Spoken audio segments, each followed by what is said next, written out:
नमस्कार विद्यार्थी मित्रांनो, मी श्री वामन एस रावबहादूर नारायणराव बोरावके महाविद्यालय ज्युनियर कॉलेज शिक्षक।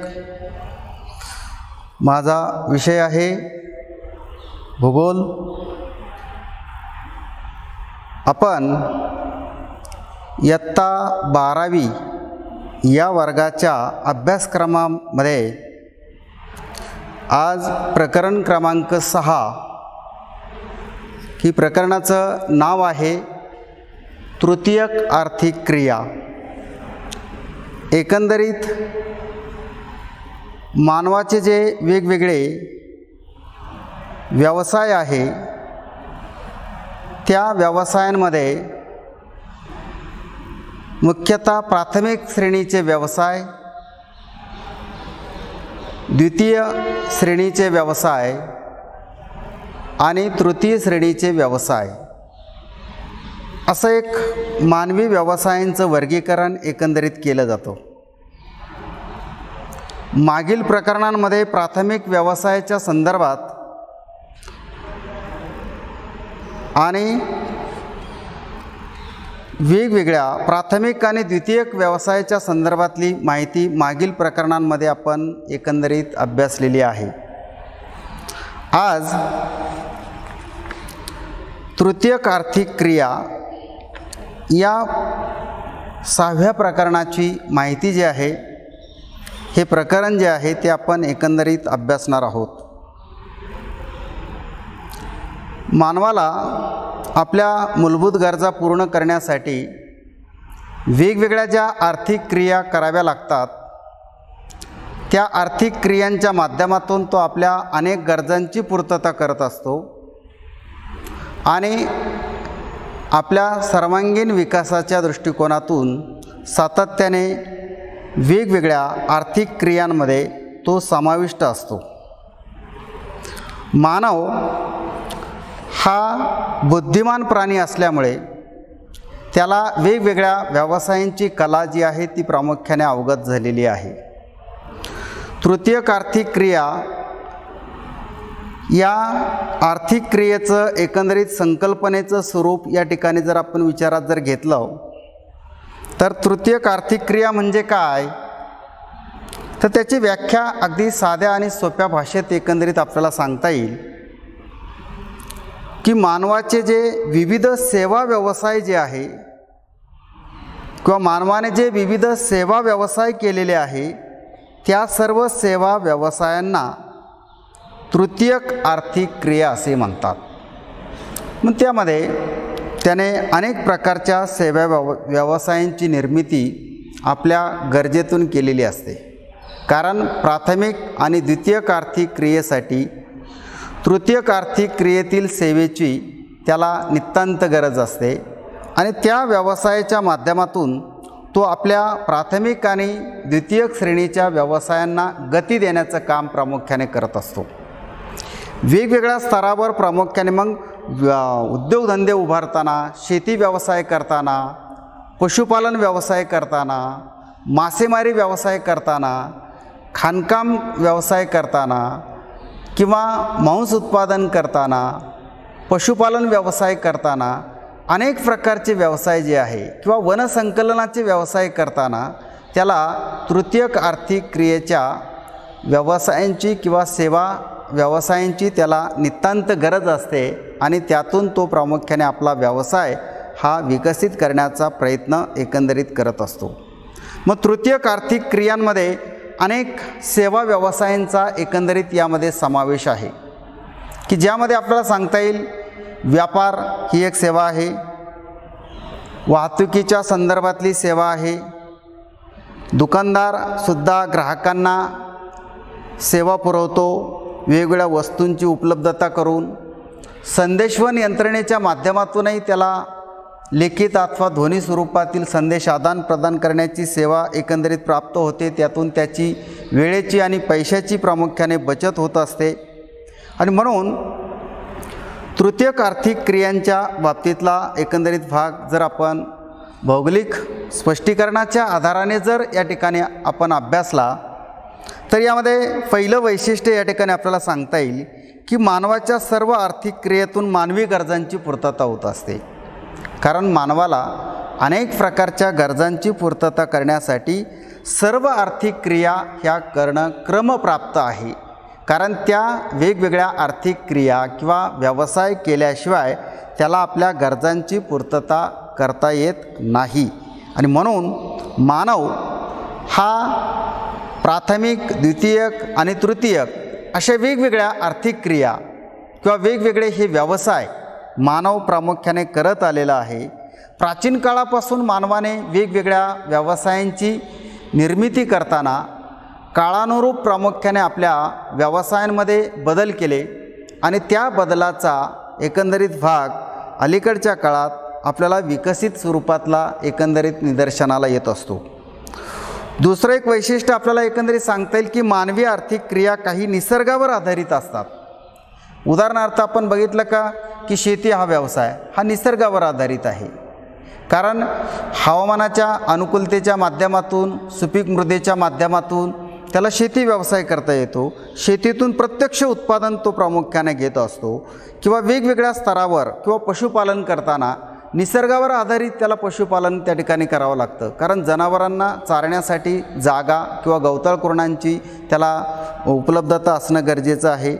किंवा त्याला खनिजांची जी गरज असते ती खनिजांची गरज पूर्ण करण्यासाठी भूगर्भाच्या अंतर्गत भागामध्ये ज्या ठिकाणी खनिजं उपलब्ध असतात त्या खनिजांचं उत्खनन आणि शोधन करण्याचं काम तो सातत्याने करतो.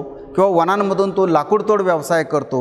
म्हणजे मानव हा आर्थिक क्रिया करत असताना त्याच्या प्राथमिक श्रेणीतल्या आर्थिक क्रिया ज्या आहे त्या बहुतांशी निसर्गावरती प्रत्यक्षपणे अवलंबून आहे आणि त्यावरतीच मग इतर मानवाच्या आर्थिक क्रियांचा डोलारा हा प्रामुख्याने विकसित होऊ शकतो.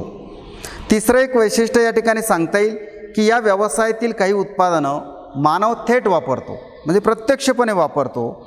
आणि तर काही उत्पादनावरती त्याला प्रक्रिया करावी लागते. म्हणजे प्राथमिक श्रेणीच्या व्यवसायातून उत्पादित केलेल्या मालावरती प्रक्रिया करणारे उद्योगधंदे द्वितीय श्रेणीच्या व्यवसायामध्ये समाविष्ट होतात. आणि ह्या उद्योगांचं एकंदरीत स्वरूप विचारात जर घेतलं तर उत्पादनावरती प्रक्रिया करण्याचं काम आणि नंतर त्याचं उपयोजन केलं जातं आहे किंवा ते सर्व घटक किंवा त्या वस्तू उपयोगात आणल्या जातात.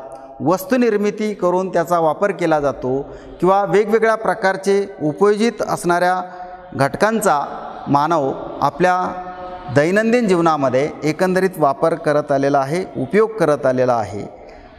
यामध्ये द्वितीयक आर्थिक क्रिया या प्राथमिक व्यवसायावर अवलंबून असतात आणि तर तृतीयक आर्थिक क्रियेवर इतर प्राथमिक आणि द्वितीयक आर्थिक क्रिया ह्या अवलंबून आहे. हे एकंदरीत सांगता येईल. म्हणजे मानवाचे हे सर्व व्यवसाय एकमेकाशी संबंधित आहे. कारण प्राथमिक व्यवसाय विकसित झाल्याशिवाय द्वितीय श्रेणीचे व्यवसाय विकसित होत नाही.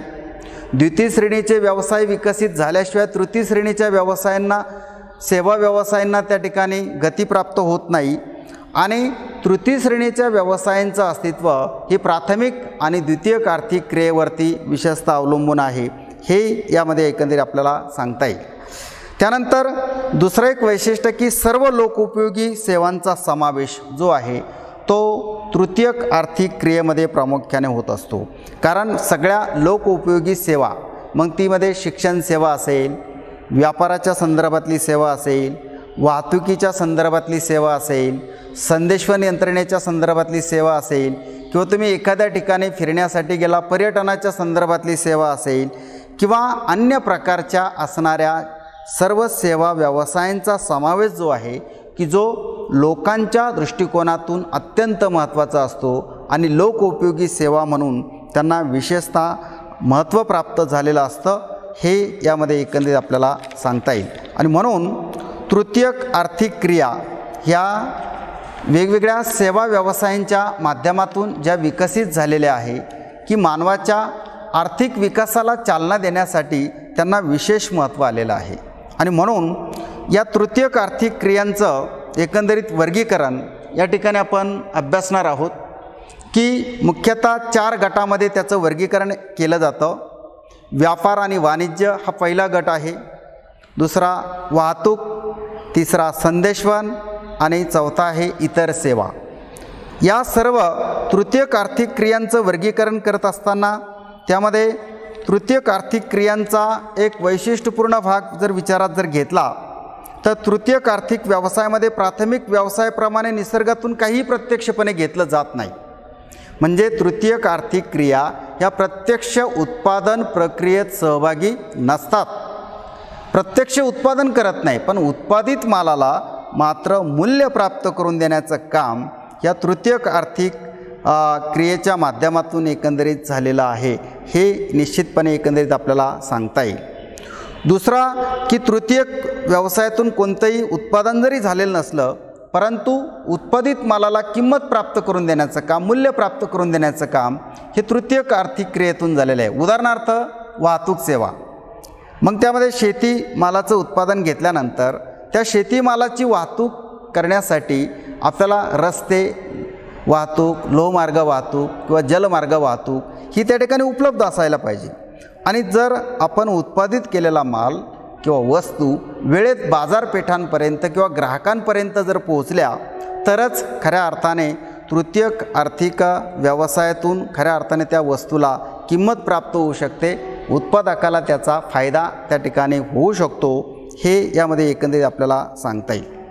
त्यानंतर तृतीयक व्यवसायामध्ये केवळ सेवा दिली जाते आणि त्या सेवेच्या मोबदल्यात एकंदरीत काही मोबदला घेतला जातो. म्हणजे सेवा ह्या मूल्याधिष्ठित आहे, त्याला विशिष्ट किंमत आहे. उदाहरणार्थ आपण संदेशवहन यंत्रणेचा किंवा मोबाईलचा फायदा घेताना आपण त्या मोबाईलमध्ये रिचार्ज करतो किंवा आपण त्याचा बॅलन्स जो आहे तो आपण घेतो आणि त्या मोबदल्यामध्ये आपण पैसे देतो. म्हणजे ही जी प्रामुख्याने तृतीयक आर्थिक सेवा जी जरी असली तरी पण त्या सेवेच्या मोबदल्यात आपल्याला त्या ठिकाणी किंमत द्यावी लागते किंवा त्याचं मूल्य द्यावं लागतं आणि त्यामुळे त्या व्यवसायांना विशेष महत्त्व त्या ठिकाणी आलेलं आहे. सेवा व्यवसाय की जे तृतीयक आर्थिक क्रियेमध्ये अत्यंत महत्त्वाचे समजले जातात, त्या सर्व सेवा व्यवसायांवर प्राकृतिक व आर्थिक घटकांचा परिणाम होत असतो. कारण आपण बघतो की वेगवेगळ्या प्राकृतिक घटकांचा आणि आर्थिक घटकांचा परिणाम कशा पद्धतीने होतो.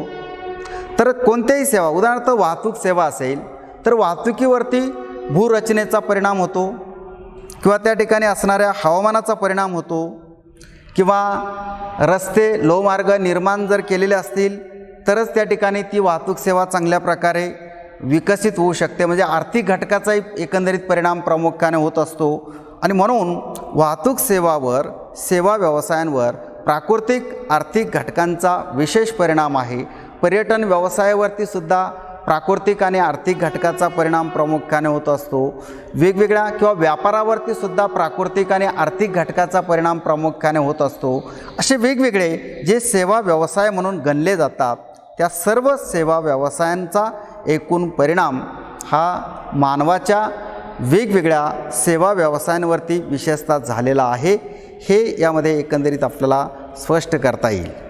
वाहतूक सेवा या जर आपण बघितल्या तर वाहतूक सेवा व्यवसायाच्या उपलब्धतेवरच वस्तूला किंवा उत्पादित मालाला किंमत प्राप्त होते आणि वाहतुकीमुळेच प्रवासी वाहतूक असेल, मालाची वाहतूक असेल किंवा औद्योगिक क्षेत्रासाठी लागणारा कच्चा माल असेल किंवा वेगवेगळ्या स्तरावर प्रामुख्याने अनेक प्रकारची असणारी साधनसामुग्री उपलब्ध करून द्यायची असेल किंवा बाजारपेठांपासून ग्राहकापर्यंत वस्तू पोहोच करायची असतील किंवा अनेक कारखान्यांमधून असणाऱ्या व्यापारी केंद्रांपर्यंत वेगवेगळ्या मालाची वाहतूक करायची असेल तरच त्या वस्तूला किंवा त्या विशिष्ट घटकांना मूल्य प्राप्त झालेलं असतं आणि म्हणून वाहतूक सेवा व्यवसायाच्या उपलब्धतेवरच वस्तूला किंवा उत्पादित मालाला विशेष मूल्य किंवा किंमत प्राप्त आहे. हे यामध्ये एकंदरीत आपल्याला सांगता येईल. त्यानंतर आधुनिक काळामध्ये प्रगत तंत्रज्ञानातून किंवा प्रगत तंत्रज्ञानामुळे तृतीयक व्यवसाय ही विकसित होत आहे. मग प्रगत तंत्रज्ञानाच्या माध्यमातून वेगवेगळ्या व्यवसायांचा जो विकास प्रामुख्याने घडतो त्या व्यवसायांमध्ये जर आपण बघितलं तर प्राचीन काळामध्ये अनेक प्रकारच्या संदेशवहन यंत्रणेच्या बाबी अगदी प्राथमिक स्वरूपातल्या होत्या. पण आज जर बघितलं तर तंत्रज्ञानाच्या साहाय्याने आज उपग्रही संदेशवहन यंत्रणा अस्तित्वात आलेली आहे.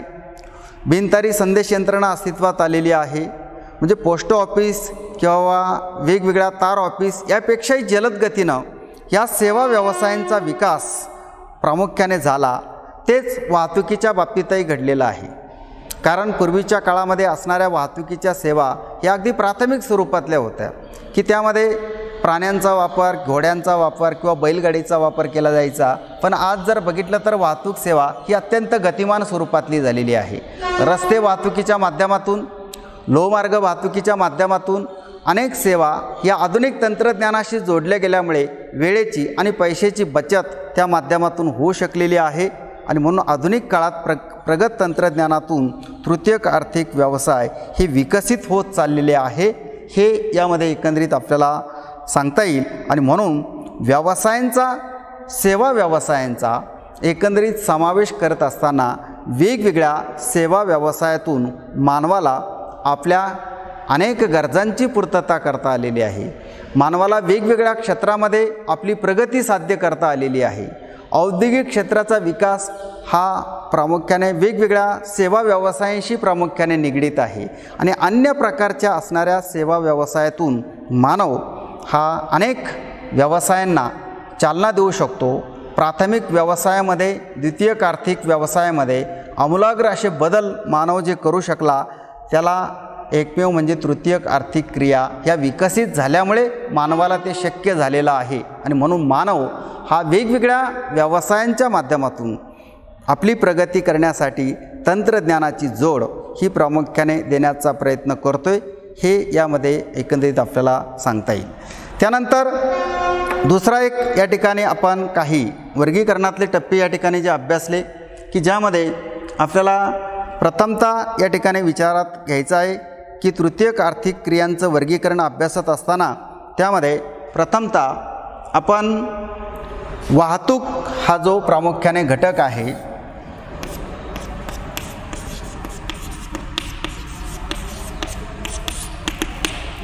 या वाहतूक घटकाच्या संदर्भात आपण या ठिकाणी माहिती किंवा चर्चा या ठिकाणी करणार आहोत. तर वाहतूक हा एक सेवा व्यवसाय आहे. तृतीयक आर्थिक सेवा व्यवसाय म्हणून वाहतुकीला विशेष महत्त्व प्रामुख्याने आहे. आणि वाहतूक म्हणजे काय, तर वाहतुकीची व्याख्या अगदी आपल्याला साध्या सोप्या पद्धतीने या ठिकाणी स्पष्ट करता येईल की वाहतूक म्हणजे व्यक्ती किंवा वस्तू किंवा उत्पादित माल यांची प्रत्यक्षपणे एका ठिकाणाहून दुसऱ्या ठिकाणी केलेली हालचाल. म्हणजे वाहतुकीमध्ये प्रत्यक्षपणे हालचाल केली जाते आणि व्यक्तीचा, वस्तूचा किंवा उत्पादित मालाचा एका ठिकाणाहून दुसऱ्या ठिकाणी केलेला स्थलांतराचा भाग असेल, स्थानांतरण असेल, ती हालचाल केलेली असते. आणि त्यामुळे वाहतूक ही एकंदरीत प्रामुख्याने महत्त्वाची आहे. आणि वाहतुकीच्या माध्यमातून वेळेची आणि पैशाची प्रामुख्याने बचत होते. वाहतूक सेवा ही तृतीयक आर्थिक सेवा म्हणून जेव्हा विकसित केली जाते तेव्हा मानवाला वेगवेगळ्या स्तरावर वाहतुकीच्या माध्यमातून मोठ्या प्रमाणात गरज भासते. आणि त्यामुळे वेगवेगळ्या आपल्या मानवी व्यवसायांना चालना देण्यासाठी वाहतूक सेवेला विशेष महत्त्वाचं स्थान एकंदरीत प्राप्त झालेलं दिसतं आहे. जगातील कोणत्याही देशाच्या विकासामध्ये वाहतूक सेवा ही अत्यंत महत्त्वाची आहे. कारण आपण बघितलं की जर कधी काळी एखाद्या वेळेस जर वाहतुकीच्या सेवेचा जर काही भाग काही कारणास्तव ठप्प झाला तर मानवी जीवन पूर्णपणे जवळपास कोलमडून पडतो. आपण आता जर परिस्थिती जर बघितली तर कोरोनाच्या काळामध्ये आपल्याला वाहतूक सेवेच्या बाबतीतल्या अनेक समस्या या ठिकाणी जाणवतात. अजूनही मुंबई आणि मुंबई उपनगरामध्ये एकंदरीत जर बघितलं तर वाहतूक सेवेअभावी अनेक लोकांना बऱ्याचशा कालावधीसाठी खोळंबून राहावं लागतं. आणि त्यामुळे आज जर बघितलं तर औद्योगिक क्षेत्रासाठी किंवा वेगवेगळ्या सर्वच क्षेत्रांसाठी वाहतूक सेवा ही सर्वात महत्त्वाची समजली जाते. आणि म्हणून जगातील कोणत्याही देशाच्या विकासामध्ये वाहतूक सेवा ही महत्त्वाची आहे. मग ती रस्ते वाहतूक असेल, लोहमार्ग वाहतूक असेल, जलमार्ग वाहतूक असेल किंवा हवाई वाहतूक असेल, त्या वाहतुकीचा जास्तीत जास्त फायदा हा त्या देशाच्या विकासाला चालना देण्याच्या दृष्टिकोनातून अत्यंत महत्त्वाचा आहे, हे आपल्याला यातून स्पष्ट करता येईल. वाहतूक सेवा ही खऱ्या अर्थाने एक पायाभूत सेवा आहे. कारण पायाभूत सेवेच्या दृष्टिकोनातून जर बघितलं, कारण वाहतूक सेवा जर ठप्प झाली तर सर्वच क्षेत्र जे असतात ते पूर्णपणे जवळपास त्या ठिकाणी थांबतात. आणि त्यामुळे शेतीसाठी असेल, औद्योगिक क्षेत्रासाठी असेल, किंवा अगदी प्रवासी वाहतूक असेल, किंवा मानवाच्या सर्व प्रकारच्या चलनवलनासाठी, किंवा मानव हा वेगवेगळ्या क्षेत्रामध्ये गतिमान जो झालेला आहे ते केवळ फक्त वाहतूक सेवा व्यवसायाच्या माध्यमातूनच होऊ शकलेला आहे, हे यामध्ये एकंदरीत आपल्याला सांगता येईल. आणि म्हणून वाहतूक सेवा ही सर्वात महत्त्वाची सेवा म्हणून एकंदरीत गणली जाते. त्याचबरोबर मानवाच्या सर्व आर्थिक क्रियांचा विकास हा वाहतूक व्यवस्थेवर अवलंबून आहे. कारण मानव ज्या वेगवेगळ्या सेवा व्यवसायांचा विकास करतो आहे, किंवा मानवाच्या वेगवेगळ्या असणाऱ्या सेवासुद्धा या वाहतुकीमुळे शक्य झालेल्या आहे. आणि म्हणून मानव सर्व आर्थिक क्रियांचा विकास करत असताना वाहतूक व्यवस्थेवरतीच प्रत्यक्षपणे अवलंबून आहे. मग त्याचं शेती क्षेत्र असेल, औद्योगिक क्षेत्र असेल, शैक्षणिक क्षेत्र असेल, किंवा इतर कोणत्याही क्षेत्राची त्याला जेव्हा वाहतुकीची गरज भासते तेव्हा तो सर्व वाहतूक मार्गांच्या माध्यमातून आपली वाटचाल जी आहे ती करण्याचा प्रयत्न एकंदरीत करतो. वाहतूक सेवेवरती एकंदरीत जर बघितलं तर वाहतूक सेवा ही वेगवेगळ्या स्तरावर प्रामुख्याने आढळते. मग वाहतुकीचे जे प्रकार प्रामुख्याने पाडलेले आहे त्यामध्ये भूवाहतूक आहे, म्हणजे जमिनीवरून केली जाणारी वाहतूक, त्याला आपण भूवाहतूक असं म्हणतो. मग त्यामध्ये भूवाहतुकीच्या अंतर्गत रस्ते आणि लोहमार्ग येतात. त्यानंतर दुसरा जलवाहतूक आहे, जलाशयातून किंवा जलाशयाच्या भागातून केलेली वाहतूक जी आहे त्याला जलवाहतूक म्हटलं जातं. आणि तिसरा हवाई वाहतूक, ही सर्वात महागड्या स्वरूपातली जरी असली पण अत्याधुनिक आणि अत्यंत जलद आंतरराष्ट्रीय स्तरावर हवाई वाहतुकीला विशेष महत्त्व आहे. आणि चौथ्या क्रमांकाचा जो वाहतुकीचा प्रकार आहे नळ वाहतूक, की वायुरूप किंवा द्रवरूप घटकांची वाहतूक करण्यासाठी एकंदरीत नळ वाहतूक त्या महत्त्वाची आहे. मग नैसर्गिक वायू असेल, खनिज तेल असेल, पाणी असेल, ह्या सर्व घटकांची वाहतूक नळ वाहतुकीच्या माध्यमातून सुरक्षित होत असते. आणि म्हणून वाहतूक सेवा ही अत्यंत महत्त्वाची म्हणून ज्या ज्या वाहतूक मार्गांची उपलब्धता मानवाला होते त्या माध्यमातून मानव आपल्या वाहतुकीच्या सेवेच्या माध्यमातून आपल्या वेगवेगळ्या क्षेत्रातील असणारी आपली गरज जी आहे सेवा व्यवसायाची ती प्रामुख्याने पूर्ण करण्याचा तो प्रयत्न करत असतो. वाहतूक प्रणाली जर बघितलं तर वाहतुकीची साधनं अत्यंत महत्त्वाची आहे. कारण त्यातून प्रवासी आणि मालाची वाहतूक होत असते आणि त्यातून लोकांच्या गरजांची पूर्तता होते.